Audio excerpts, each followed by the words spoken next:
Héloïse Fayet, bonjour. Vous êtes chercheuse au Centre des études de sécurité de l'IFRI et responsable du programme de recherche dissuasion et prolifération.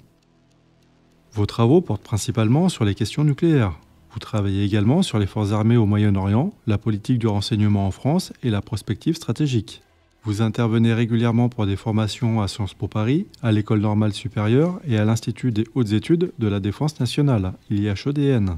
Merci de m'accueillir dans les locaux de l'IFRI. Pour ce 4e numéro de Dialogue d'experts, nous allons évoquer des sujets relatifs à la question nucléaire en Europe.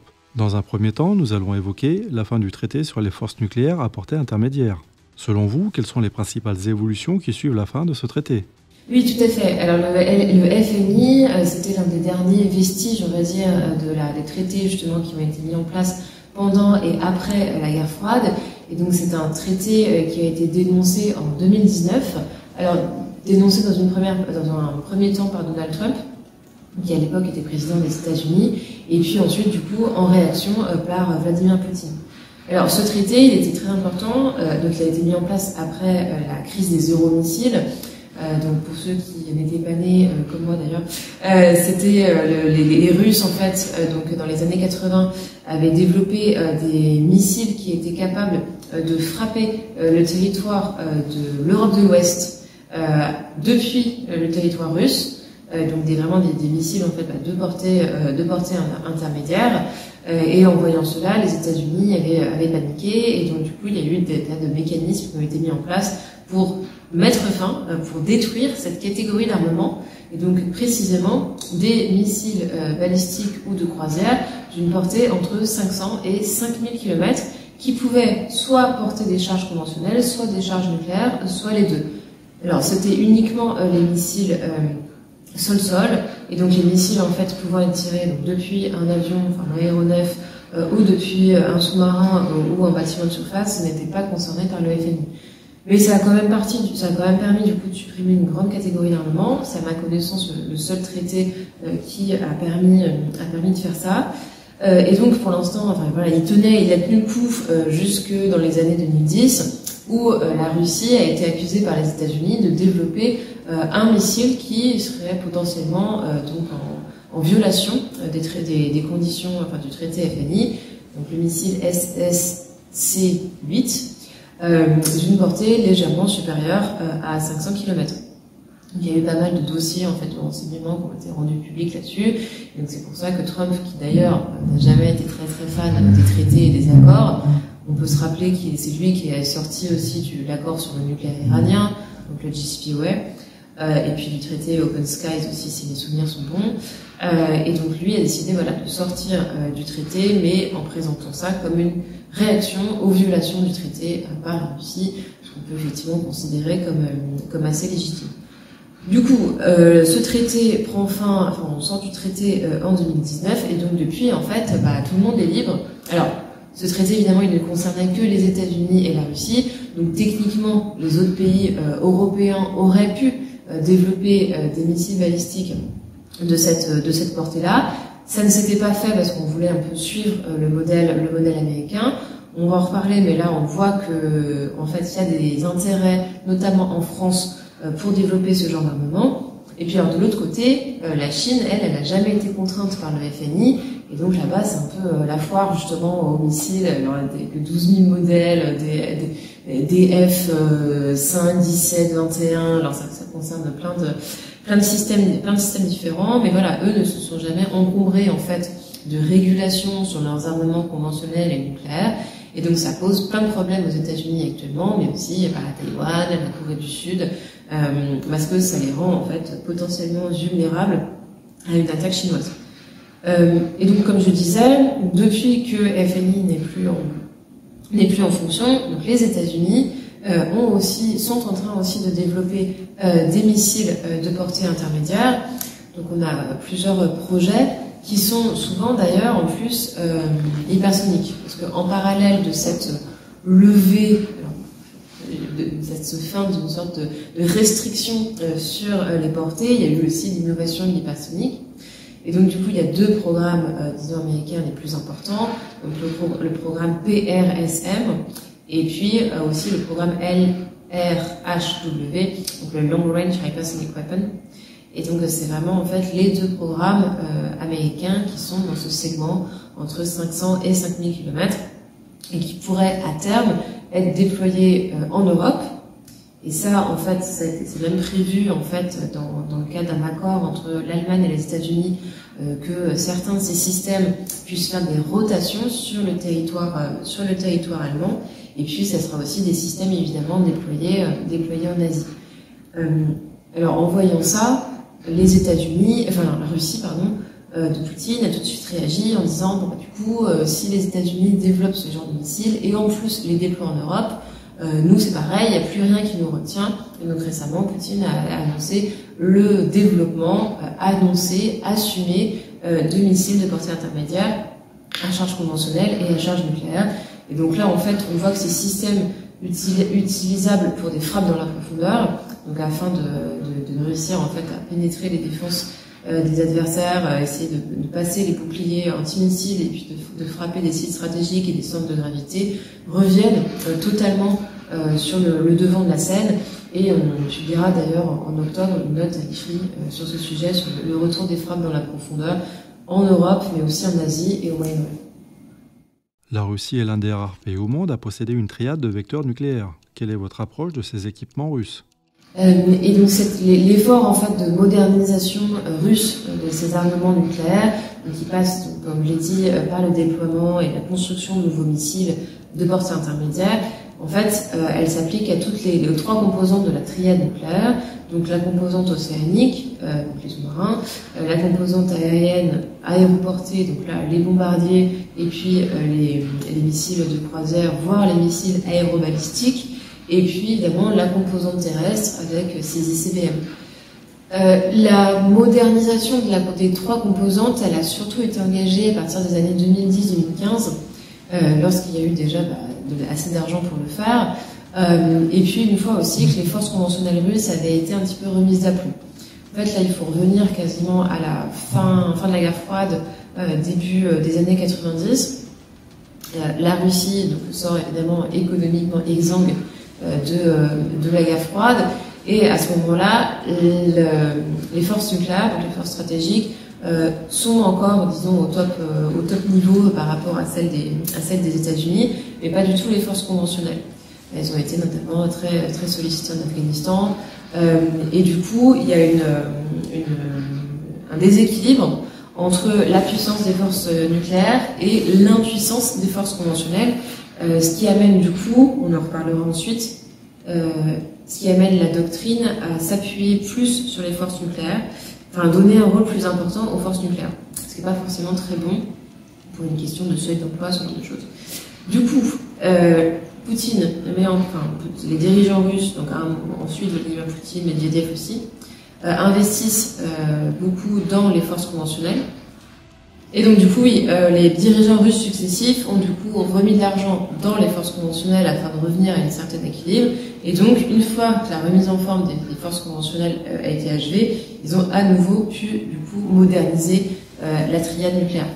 Donc ça a commencé surtout par la composante aéroportée, et puis après ils ont aussi commencé donc à moderniser les ICBM. Ça c'est quelque chose qu'on voit en ce moment avec les tirs de qualification assez réguliers, donc 2-3 fois par an, du Sarmat, donc qui est leur futur ICBM, alors surnommé parfois Satan II par les Otaniens, je veux dire dans la presse. Alors non, je veux dire, pour appeler ça, on appelle ça le Sarmat, comme ça démythifie, on va dire, l'ICBM. Il n'est pas meilleur forcément qu'un ICBM américain. Il y a aussi la modernisation donc des SNLE et puis des missiles mer-sol. Et en plus de ça, il y a un goût, on va dire, russe pour les armements un petit peu exotiques. Et donc là, ce sont des armements qui ont été présentés. Donc en 2018, le président avait fait ce qu'on a appelé le discours du manège. C'était en avril, je crois, où il a présenté justement 5 à 6 projets d'armement stratégique, donc qui visait à donner à la Russie une nouvelle place dans la communauté internationale et à démontrer en fait une certaine capacité à innover dans le domaine du nucléaire. Alors, il y a deux de ces projets qui sont en fonction. Donc, c'est le planeur hypersonique Vanguard et puis aussi le missile hypersonique Zircon. Et donc là, pour le coup, ce sont des armements, enfin surtout le Zircon qu'on a pu voir employé en Ukraine. Après, il y a aussi des trucs un peu vraiment encore en cours de développement. Donc il y a le Burevestnik, ça c'est un missile de croisière à propulsion nucléaire. Alors il y a eu des tests, il y a des ingénieurs qui sont morts pendant les tests à cause de défaillances de défaillances du système. Donc honnêtement, côté sûreté, c'est pas du tout une bonne idée de mettre de la propulsion nucléaire dans un missile de croisière. Et sur le même modèle, il y a aussi le Poséidon, donc qui lui est un projet de torpille idem à propulsion nucléaire et tête nucléaire. Donc voilà, ils ont mis du nucléaire partout où ils pouvaient, avec ce fantasme un peu qui pourrait causer un tsunami nucléaire. Mais là, en fait, aussi, on se rend compte que c'est surtout donc pour effrayer les opinions occidentales. Ça marche très bien dans la presse. J'ai été pas mal sollicitée sur ces projets-là. Donc voilà, ce sont avant tout des armes psychologiques, des armes de déstabilisation massive, comme on dit, et non pas des armes de destruction massive. Pour le moment, ils sont pas en fonction, et c'est a priori pas des projets qui seront viables. Mais c'est certain que oui, la triade se modernise pour rester en fait au niveau de la triade américaine et puis la triade chinoise aussi qui commence à émerger. Et en fait, c'est un peu ce jeu d'équilibre entre les puissances nucléaires où il faut toujours en fait être capable de pénétrer la défense antimissile de son adversaire et donc en fait de se projeter sur le long terme, 10, 15, 20 ans, essayer d'anticiper les innovations technologiques de votre adversaire pour lancer à temps vos propres programmes. Et les programmes nucléaires, c'est vraiment les programmes d'armement qui sont les plus longs. Là, les SNLE qui sont en train d'être construits, donc les SNLE français de 3e génération, on espère leur mise à l'eau en 2037 et ils sont censés durer jusqu'en 2080, voire 2090. Et donc c'était vraiment des projets extrêmement longs qui ont besoin aussi d'un budget sur le long terme. Le Kinzhal est une arme à capacité duale qui fait beaucoup parler d'elle. Pouvez-vous nous en dire un mot ? Alors, le Kinzhal, ça fait justement un peu partie de ces nouveaux armements très fancy qui ont été présentés à la presse et au monde. Et là aussi, il y a tout un débat sur la qualification du Kinzhal parce que certains le présentent comme un missile hypersonique. Alors techniquement, oui, il atteint une vitesse hypersonique, mais en fait, comme tous les missiles balistiques. Parce qu'un missile balistique, en fait, dans sa phase de réentrée, dans sa phase de redescente, il peut atteindre des vitesses supérieures effectivement à Mach 5 et donc être qualifié techniquement d'hypersonique. Sauf que quand on parle aujourd'hui de missiles hypersoniques, c'est des missiles effectivement qui ont une capacité de manœuvrabilité, donc et donc qui peuvent cumuler à la fois la vitesse et la manœuvrabilité. Or, pour ce qu'on voit actuellement du Kinzhal, il ne correspond pas à ce qualificatif de missile hypersonique, parce qu'en fait, tout simplement, sa vitesse, elle est acquise en étant tirée depuis un aéronef, et donc c'est pour ça qu'on le qualifie plutôt de missile aérobalistique. Et puis, en plus, honnêtement, les missiles hypersoniques, on les imagine plutôt être employés pour taper des sites extrêmement stratégiques, parce que ça coûte cher, hein, voilà, faut l'avoir en tête. Et du coup, là, en Ukraine, on l'a vu utiliser contre des hangars vides, et donc beaucoup plus à des fins de démonstration, et donc encore une fois, à des fins de publicité et de dissuasion au sein des opinions publiques occidentales. Après ce point sur les matériels, les Russes indiquent depuis peu que des travaux de mise à jour de leur doctrine nucléaire sont actuellement en cours. À ce stade, que pouvons-nous dire sur le sujet ? Alors, la dernière version qu'on a de la doctrine nucléaire russe, elle date de 2020. Et en fait, elle est publique parce que c'est un décret qui a été signé par le président Poutine. Et elle prévoit 4 cas d'emploi possibles de l'arme nucléaire. Donc c'est si il y a une frappe nucléaire contre le territoire russe, s'il y a une atteinte au fonctionnement de la triade nucléaire, donc c'est une atteinte par exemple un ciblage même conventionnel d'un site de stockage ou d'un site de télécommunication qui concourt au fonctionnement de la triade, ça peut entraîner une riposte nucléaire. Également tout ce qui est attaque conventionnelle de très grande ampleur. Et j'ai oublié le quatrième, mais c'est pas grave. Et aussi une disposition du coup un peu qui ne fait pas partie de ces 4 cas, mais qui du coup est un peu plus sujette à interprétation, qui est une atteinte à la survie de l'État russe. C'est ça en fait qui fait couler le plus d'encre et de jus de crâne en ce moment, parce que on s'en souvient à l'été 2024, il y a eu cette incursion ukrainienne sur le territoire russe, au niveau de Koursk. Donc on s'est dit, mais c'est quand même inédit, alors c'est pas tout à fait, c'est pas vraiment inédit en fait, mais que une puissance nucléaire soit envahie sur son territoire. Alors il y avait eu le cas quand même des affrontements frontaliers entre la Chine et l'Union soviétique dans les années 70. On peut aussi citer quand même la guerre en Israël de 1973. Mais c'est vrai que de cette ampleur-là et dans un contexte de conflit armé, c'est vrai que c'est la première fois en fait qu'il y a une incursion territoriale sur le territoire d'une puissance nucléaire, ce qui permet en fait de comprendre un petit peu mieux ce que les Russes appellent survie de l'État, et donc ce n'est pas équivalent à l'intégrité territoriale de l'État. Et bien heureusement, parce que sinon ça veut dire qu'ils seraient potentiellement obligés de répondre par une frappe nucléaire, donc quelque chose qui est incommensurable et d'un niveau politique extrêmement élevé, à la perte, au fait qu'effectivement il y a des militaires ukrainiens sur 1000 km² à l'ouest de la Russie. Donc c'est pas quelque chose qui est un intérêt vital, on va dire, pour l'État. Mais c'est vrai qu'il y a quand même beaucoup de réflexions en ce moment sur qu'est-ce qui pourrait du coup être une atteinte à la survie de l'État. Et c'est ça aussi qui explique la prudence en fait occidentale par rapport à la livraison à l'Ukraine de systèmes de frappe de longue portée. Donc on discute en ce moment beaucoup des restrictions sur les Storm Shadow et Scalp français, franco-britanniques, sur la livraison aussi des missiles allemands-russes.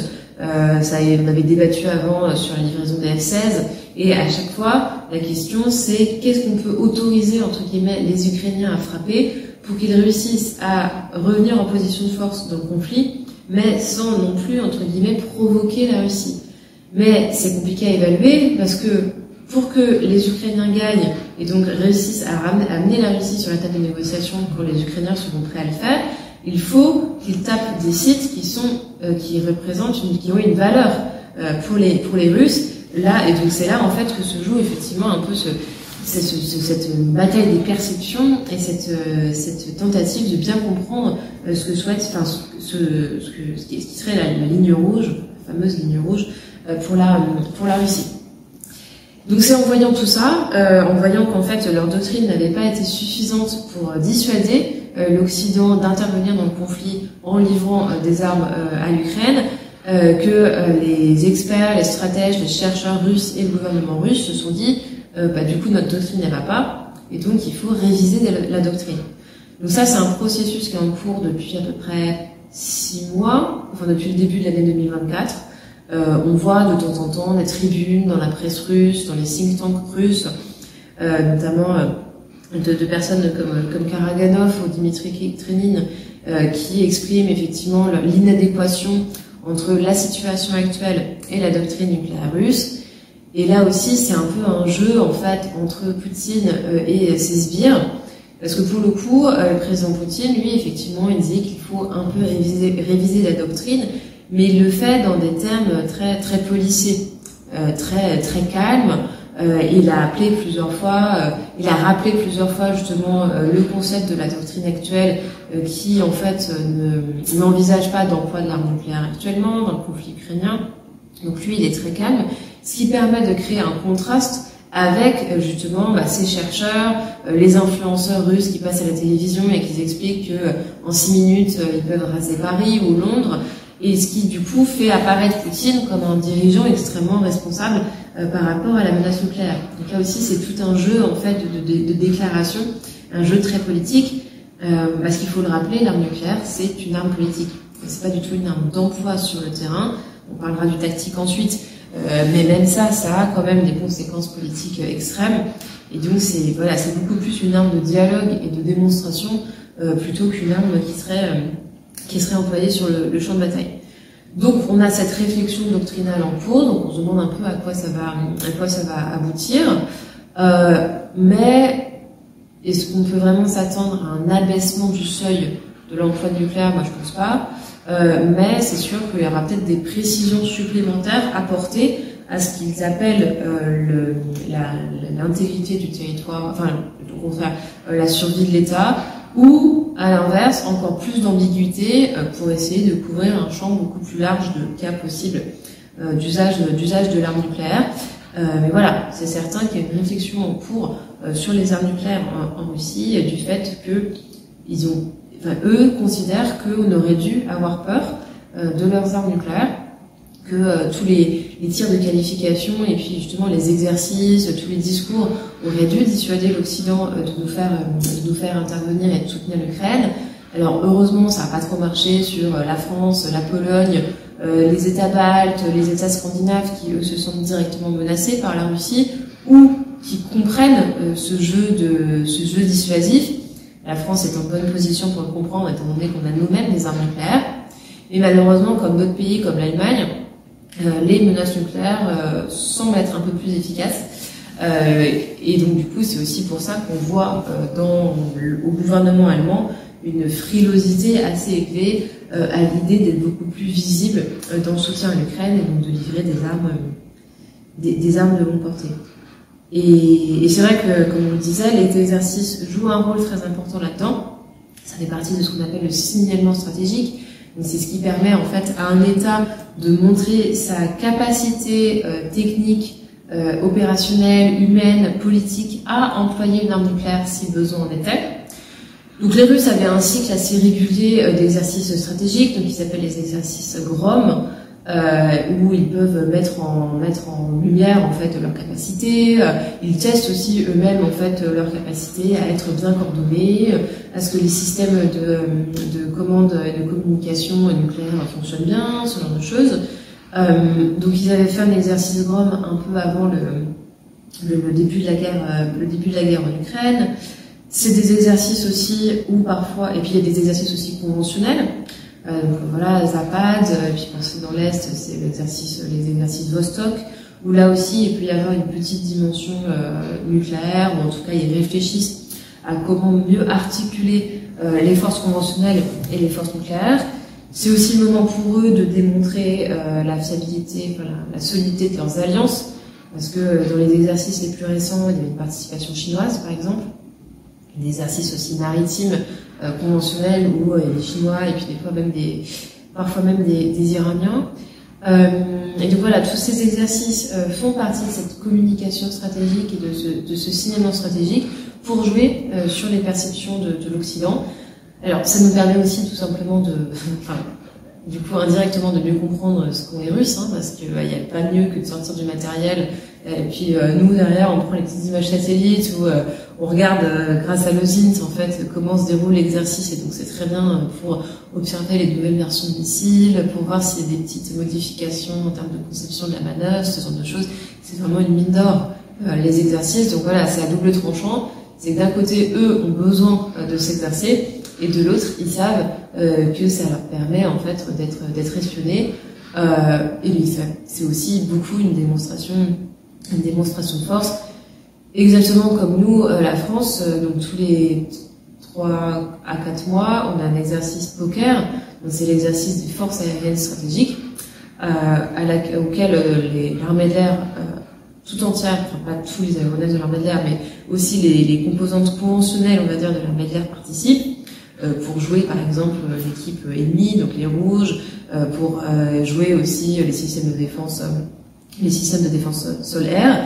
Et donc on sait très bien que l'exercice poker, il est scruté à la fois par nos alliés, parce que les alliés ils ont besoin d'être rassurés en voyant que la France est toujours capable de conduire un raid nucléaire aérien jusqu'à sa fin, et puis aussi par nos adversaires pour savoir comment est-ce qu'on s'entraîne, quels sont nos modes opératoires, combien d'avions vont être potentiellement touchés par la défense sol-air simulée.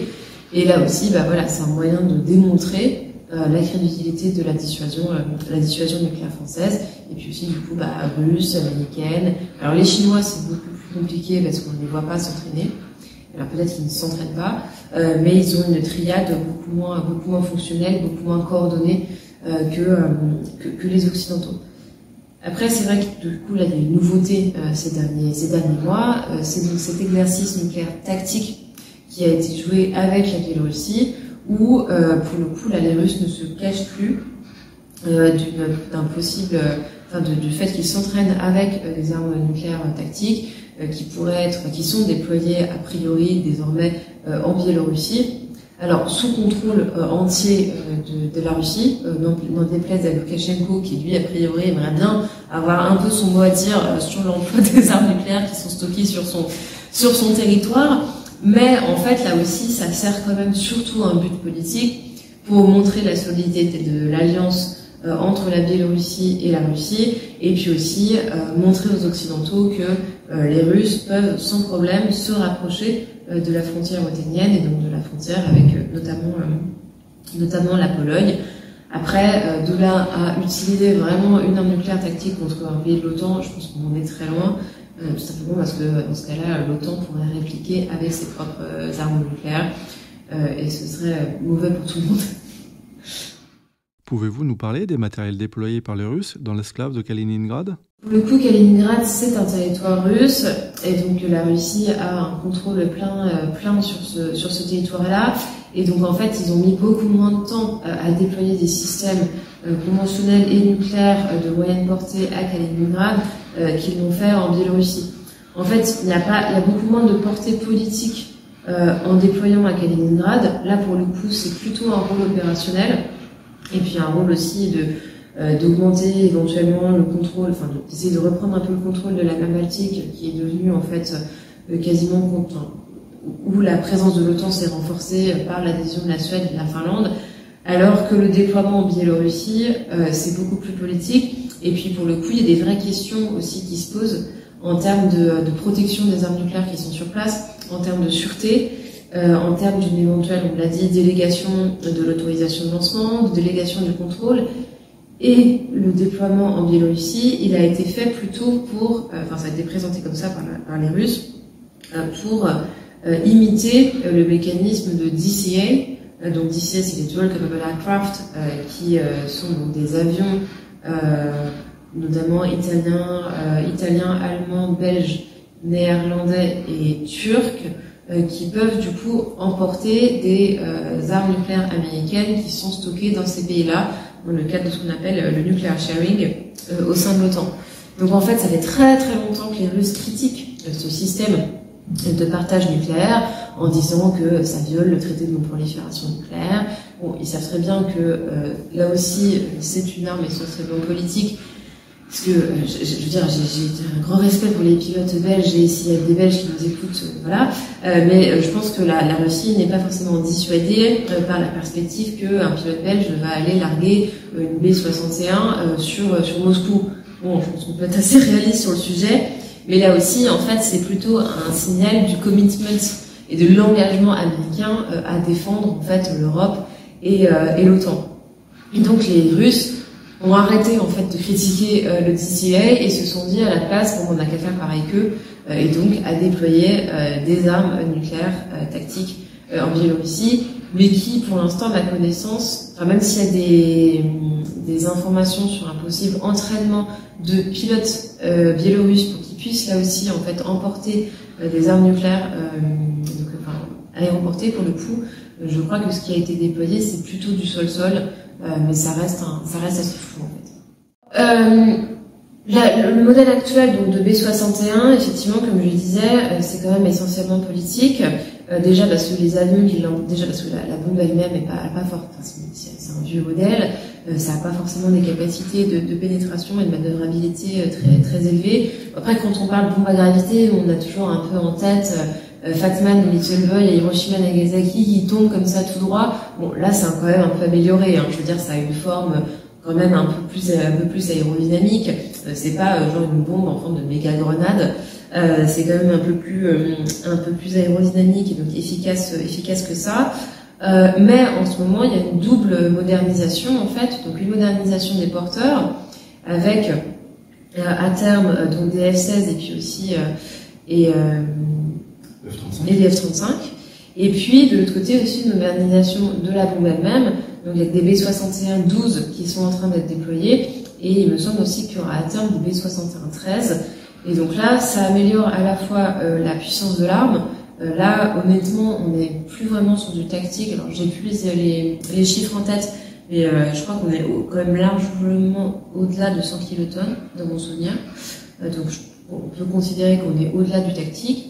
Et puis aussi des capacités de pénétration, d'aérodynamique qui sont un peu meilleures. Et donc, du coup, voilà, l'idée est quand même de renforcer la crédibilité pure de ce système de nuclear engineering. Mais en fait, voilà, c'est beaucoup plus une dimension politique, beaucoup plus une dimension de renforcement de la dissuasion de l'OTAN.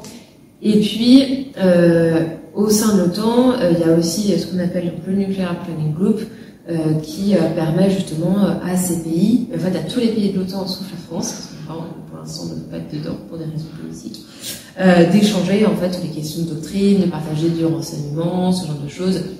Et donc en fait ça permet en fait aux pays qui accueillent ces armes nucléaires de faire partie d'un club un peu spécial et donc de se dire qu'ils bénéficieront toujours d'une aide américaine parce qu'ils hébergent des bombes américaines sur leur sol, quoi. Donc c'est essentiellement politique. Dans ce contexte, comment pouvez-vous décrire l'action française ? C'est toute cette agitation nucléaire dans le cadre de la guerre en Ukraine. Donc la France, on peut parler aussi un peu du Royaume-Uni, qui est l'autre puissance nucléaire en Europe, mais qui ne fait plus aujourd'hui partie de l'Union européenne. Donc la France, pour rappel, c'est 300 têtes nucléaires stratégiques. Et contrairement aux États-Unis, à la Russie ou à la Chine, aujourd'hui la France n'a plus que deux composantes, donc une composante océanique avec les SNLE et puis une composante aéroportée qui se sépare entre donc les FAS, les forces aériennes stratégiques, puis ma petite préférée, donc la FANU, donc la force aéronavale nucléaire, qui sont ces rafales marines qui peuvent se poser sur le porte-avions et en repartir avec la SMPA, donc le missile de croisière air-sol français nucléaire sous leurs ailes, avec une partie du missile qui est déjà stockée en fait dans le porte-avions. Et c'est vrai que clairement, je pense que tout le monde en France, et puis en Europe au sens large, avait oublié l'existence des armes nucléaires, honnêtement, avant février 2022, et puis avant toute cette agitation nucléaire, Poutine qui déclare qu'il met en alerte, il met en régime d'alerte spéciale ses forces nucléaires à la fin février 2022. Et ça, c'est assez intéressant à observer. Contrairement aux États-Unis, qui eux ont été très précautionneux, on va dire, voire, je dirais pas frileux, mais ouais, précautionneux, je pense que c'est le mot qui convient, sur l'année 2022 par rapport au nucléaire. C'est-à-dire que eux ont annulé ou reporté des tirs de qualification de leurs propres missiles balistiques. Ils ont été très discrets en termes de signalement stratégique. Pour le coup, la France a décidé de maintenir tout ce qui était prévu, voire d'intensifier un petit peu la posture nucléaire. Ça n'a jamais été confirmé, mais il y aurait eu 3 SNLE en même temps à la mer, sur les 4 SNLE qu'on possède, alors que généralement il y en a 1, voire 2. Donc là, c'était un signal très clair envoyé à la Russie. Tous les exercices poker ont été maintenus, les tirs de qualification, que ce soit de la SMPA, mais aussi du M51, donc qui est le missile mer-sol, ont été maintenus aussi. Et Jean-Yves Le Drian, donc, qui était ministre des Affaires étrangères à l'époque, a très vite réagi à ces menaces russes en rappelant que l'OTAN était aussi une alliance nucléaire.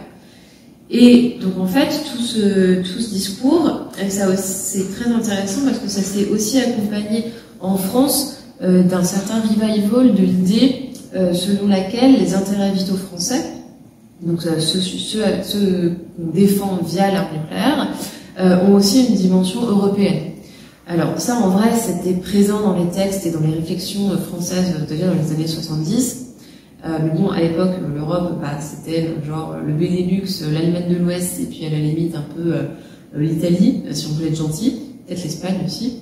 Mais c'était beaucoup moins construit, beaucoup moins avancé. Et du coup, cette idée en fait de dimension européenne de la dissuasion française, elle est un peu revenue aussi sur le devant de la scène dans les années 90. Mais à l'époque, en fait, plus personne ne s'intéressait au nucléaire parce que c'était la fin de la guerre froide. Et on découvrait soit les guerres de stabilisation dans les Balkans, et puis ensuite il y a eu le terrorisme. Donc cette idée, le sujet de la dissuasion est complètement passé à la trappe. Et c'est en fait le président Macron en 2020 qui a essayé de relancer l'idée de cette dimension européenne de la dissuasion française, déjà en voyant en fait l'imprévisibilité de Donald Trump, qui du jour au lendemain peut décider, alors peut-être pas de sortir de l'OTAN, mais en tout cas d'enlever 25 000 troupes américaines qui sont stationnées en Allemagne. Et puis aussi en voyant évidemment la remontée en puissance de la Russie après 2014 et l'invasion, l'annexion de la Crimée, pardon. Et puis aussi la montée en puissance de la Chine. Donc du coup, le président Macron a essayé de relancer un peu ce dialogue. Alors c'était en février 2020. Et en mars 2020, il s'est quand même passé un événement mondial qui nous a obligés à limiter tous les déplacements pendant un certain temps, ce qui n'est jamais très bon pour la diplomatie et puis les efforts de dialogue, ne serait-ce qu'au niveau européen. Et donc l'idée n'a pas trop pris.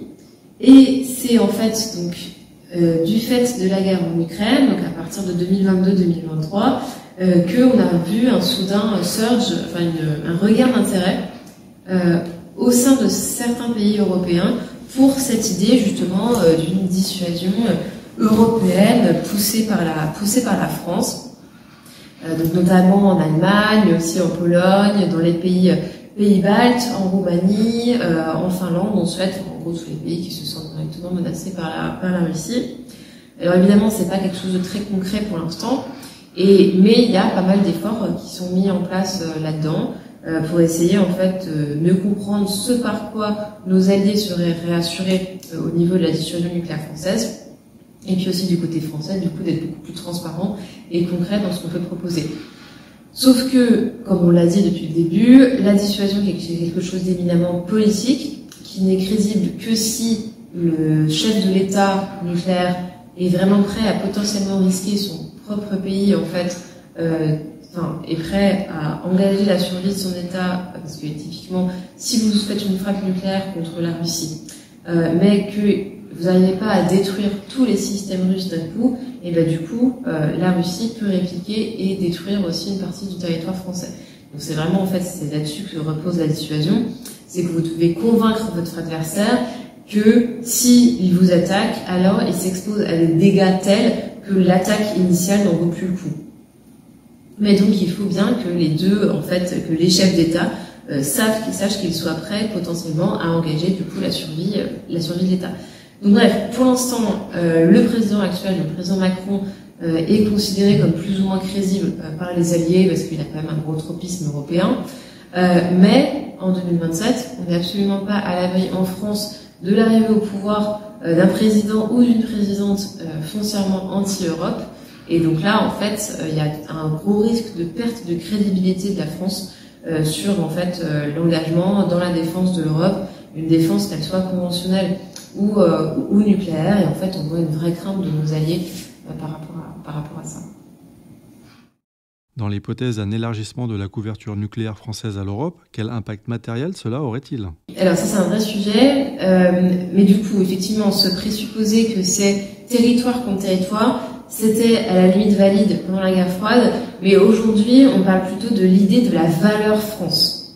Donc en fait, il faut être capable d'infliger à l'adversaire effectivement des dégâts qui sont équivalents à l'idée qu'il se fait de la valeur de la conquête de la France. Donc c'est pas trop territoire contre territoire, c'est beaucoup plus quasiment symbolique que ça. Du coup, c'est beaucoup plus ambigu. Et donc dans la dissuasion, pour qu'elle fonctionne, il faut qu'il y ait cette idée d'ambiguïté. Il faut surtout pas de ligne rouge très claire. Parce que sinon l'adversaire il se dit ok la ligne rouge c'est ça, je vais frapper juste en dessous et puis comme ça je serai pas attaqué en retour. Non, justement l'idée c'est de se dire les lignes rouges sont assez claires pour que ils ne se méprennent pas sur nos intérêts et notre volonté, mais aussi assez floues du coup pour qu'ils se disent pas je vais frapper juste en dessous et espérer ne pas diviser en retour.